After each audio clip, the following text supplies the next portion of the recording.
Assalamualaikum warahmatullahi wabarakatuh. Halo teman-teman, pada video kali ini saya akan membahas mengenai uji karbohidrat. Sebelum saya masuk materi, alangkah baiknya saya perkenalkan diri saya terlebih dahulu. Perkenalkan, nama saya Cika Kusuma Putri dengan NIM P3.73.34.2.20.18.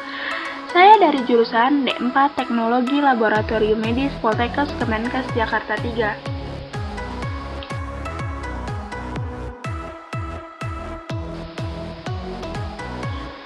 Oh iya, sebelum kita masuk materi, saya akan memberitahu nih uji apa saja yang terdapat pada uji karbohidrat.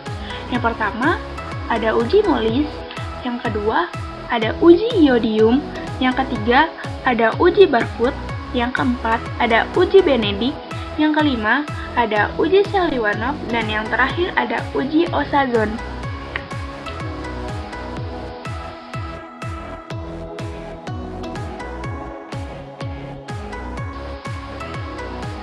Pada uji pertama, kita akan membahas mengenai uji molis.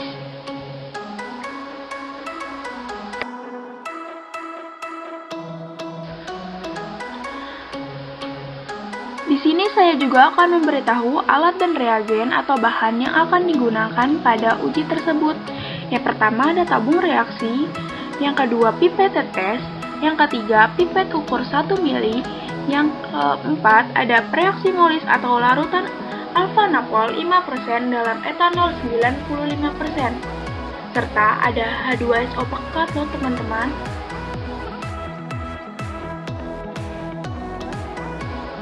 Berikutnya, sampel apa saja nih yang digunakan pada uji molis tersebut? Ada amilum 1%, ada maltosa 1%, ada laktosa 1%, sukrosa 1%, glukosa 1%, fruktosa 1%, galaktosa 1%, arabinosa 1%, serta ada kuade sebagai pembanding. Selanjutnya, di sini saya akan membahas mengenai cara kerjanya. Yang pertama, masukkan ke dalam tabung reaksi masing-masing 1 ml larutan sampel. Yang kedua, tambahkan masing-masing 2 tetes preaksi molis, campurkan hingga homogen. Yang ketiga, tambahkan 0,5 ml H2SO pekat ke masing-masing tabung. Oh iya, jangan lupa ya teman-teman, hati-hati dalam penambahan H2SO4 pekat ke dalam masing-masing tabung tersebut. Dan jangan lupa teman-teman, jangan dikocok.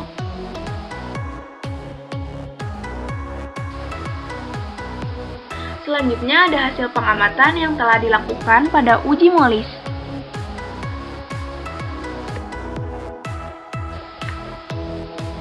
Berikut adalah penjabaran dari hasil uji molis tersebut. Yang pertama ada amilum, yang kedua ada maltosa, yang ketiga ada laktosa, yang keempat ada sukrosa, yang kelima ada glukosa, yang keenam ada fruktosa, galaktosa, dan yang terakhir ada arabinosa. Pada sampel tersebut menunjukkan hasil terbentuknya cincin berwarna ungu yang dapat disimpulkan bahwa ke-8 sampel tersebut mengandung karbohidrat atau positif.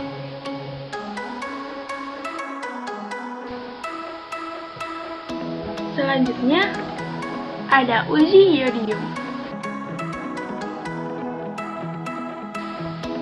Selanjutnya, ada alat dan reagen atau bahan yang digunakan pada uji tersebut. Yang pertama, ada tabung reaksi. Yang kedua, pipet tetes. Yang ketiga, ada pipet ukur 1 mili. Serta ada bahan reaksinya nih teman-teman, yaitu larutan 20 gram sael dalam 1000 mili aquades dan tambah larutan I2 dan cukupnya sampai larutan berwarna kuning tua.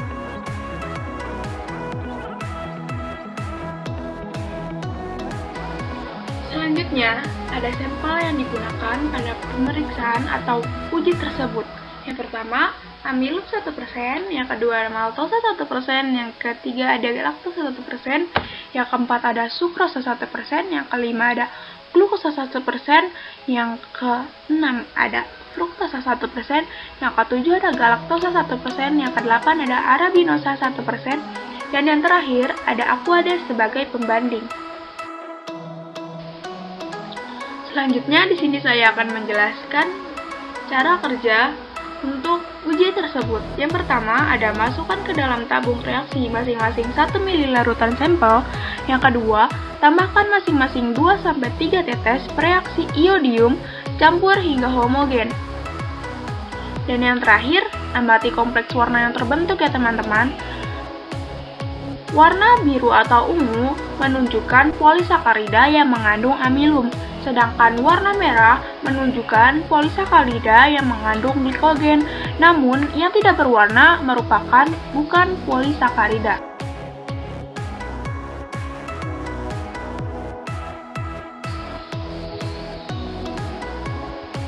Berikut merupakan hasil pengamatan dari uji tersebut. Yang pertama, ada larutan amilum. Amilum ini mengandung polisakarida yang menghasilkan larutan berwarna biru. Sedangkan maltosa, laktosa, sukrosa, glukosa, fruktosa, galaktosa, dan arabinosa tidak mengandung atau bukan polisakarida. Karena hasil dari larutan itu tidak terjadi perubahan warna. Yang ketiga, ada uji Barfoot.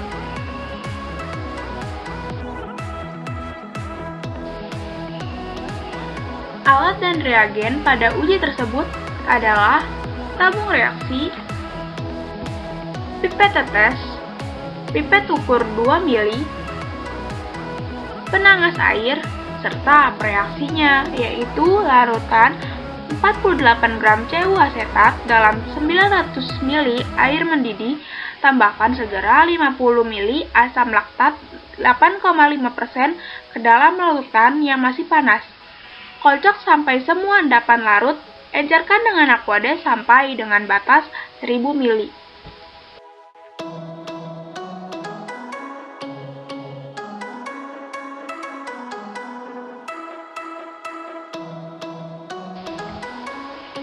Selanjutnya ada sampel yang digunakan, yaitu ada amilum 1%, maltosa 1%, laktosa 1%, sukrosa 1%, glukosa 1%, fruktosa 1%, galaktosa 1%, arabinosa 1%, serta ada Aquades atau sebagai pembanding. Selanjutnya, di sini ada cara kerjanya nih teman-teman. Yang pertama, masukkan ke dalam tabung reaksi masing-masing 2 ml larutan Barfoot. Yang ketiga, tambahkan masing-masing 0,5 ml sampel atau 10 tetes. Yang ketiga, campurkan hingga homogen.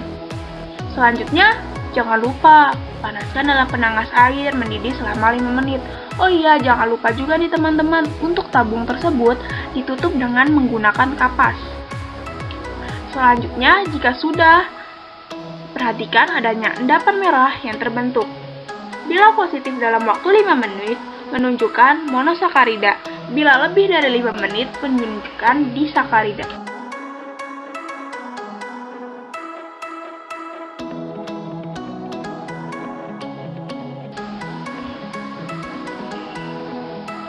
Berikut merupakan hasil pengamatan. Untuk amilum, maltosa, laktosa, sukrosa, tidak ada endapan merah yang berarti atau dapat disimpulkan bahwa larutan tersebut merupakan bukan monosakarida, sedangkan glukosa, fruktosa, galaktosa, arabinosa terdapat endapan merah yang menunjukkan dan dapat disimpulkan bahwa larutan tersebut merupakan monosakarida.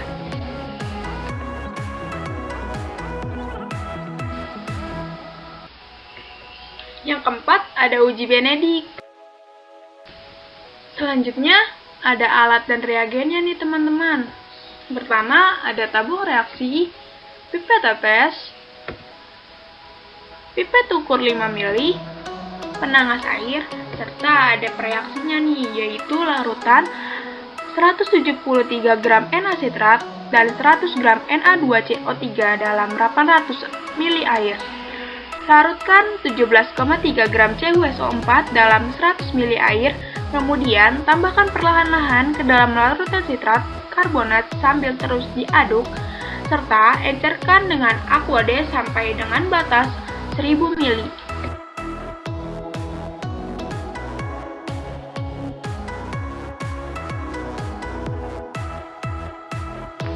Selanjutnya ada sampelnya nih teman-teman yang akan digunakan pada uji tersebut, yaitu ada amilum 1%, maltosa 1%, laktosa 1%, sukrosa 1%, glukosa 1%, fruktosa 1%, galaktosa 1%, arabinosa 1%, serta ada aquade sebagai pembanding. Berikut ini adalah cara kerjanya nih teman-teman. Yang pertama, masukkan ke dalam tabung reaksi masing-masing 2,5 ml larutan benedik. Selanjutnya, tambahkan masing-masing 4 tetes sampel. Campurkan hingga homogen. Panaskan dalam penangas air mendidih selama 5 menit. Oh iya teman-teman, jangan lupa ya, seperti uji yang sebelumnya, untuk tabungnya ditutup dengan menggunakan kapas. Setelah 5 menit, perhatikan adanya endapan merah yang terbentuk pada larutan tersebut.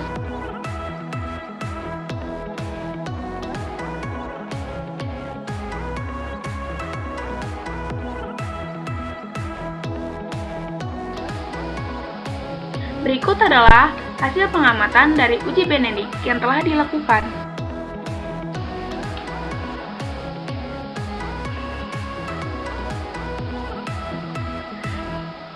Di sini saya akan menjelaskan hasil dari pengamatan tersebut.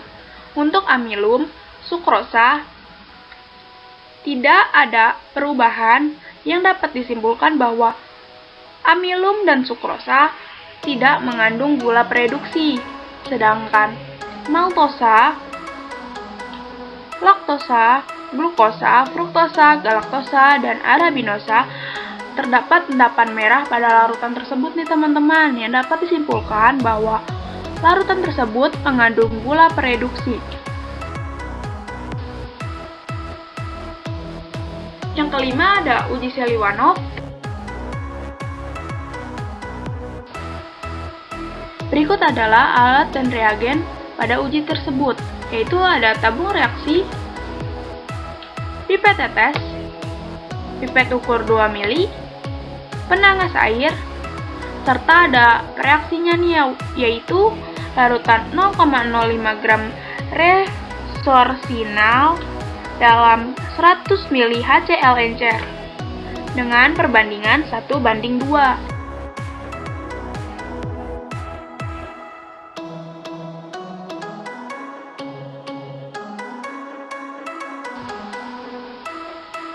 Berikutnya ada sampelnya, yaitu amilum 1%, maltosa 1%, laktosa 1%, sukrosa 1%, glukosa 1%, fruktosa 1%, galaktosa 1%, arabinosa 1%, serta ada aquade sebagai pembanding. Berikut adalah cara kerjanya nih teman-teman. Yang pertama, masukkan ke dalam tabung reaksi masing-masing 1 ml larutan Seliwanov. Yang kedua, tambahkan masing-masing 3 tetes sampel. Yang keempat, campur hingga homogen. Yang kelima, panaskan dalam penangas air mendidih selama 3 menit. Jangan lupa juga nih, seperti uji-uji yang sebelumnya, untuk tabungnya ditutup dengan menggunakan kapas ya teman-teman. Setelah 3 menit, perhatikan adanya endapan merah yang terbentuk.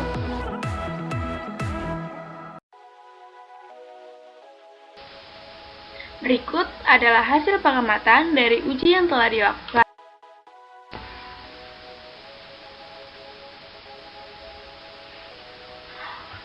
Untuk larutan amilum, maltosa, laktosa, glukosa, galaktosa, dan arabinosa, larutan tidak berubah atau tidak adanya endapan merah, yang dapat disimpulkan bahwa larutan tersebut merupakan gugus aldehid atau aldosa, sedangkan larutan sukrosa dan fruktosa, larutan tersebut berubah menjadi endapan merah atau berwarna merah, yang dapat disimpulkan bahwa larutan tersebut mengandung keton atau ketosa. Yang terakhir nih teman-teman, ada uji ozon. Alat dan reagennya yaitu tabung reaksi, pipet tetes, pipet ukur 2 mili, penanas air, mikroskop, objek gelas, dan ada reaksinya 1 bagian berat fenilhydrazin HCl ditambahkan 4 bagian berat NaCl.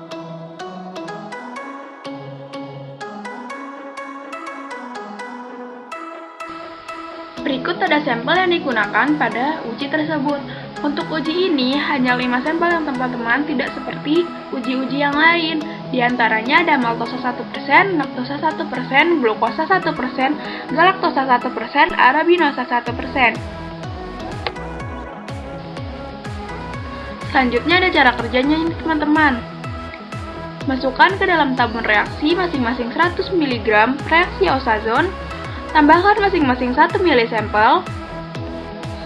Campurkan sampai homogen.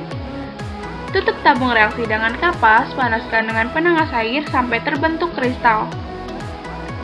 Lalu lihat bentuk kristal dengan bantuan mikroskop ya.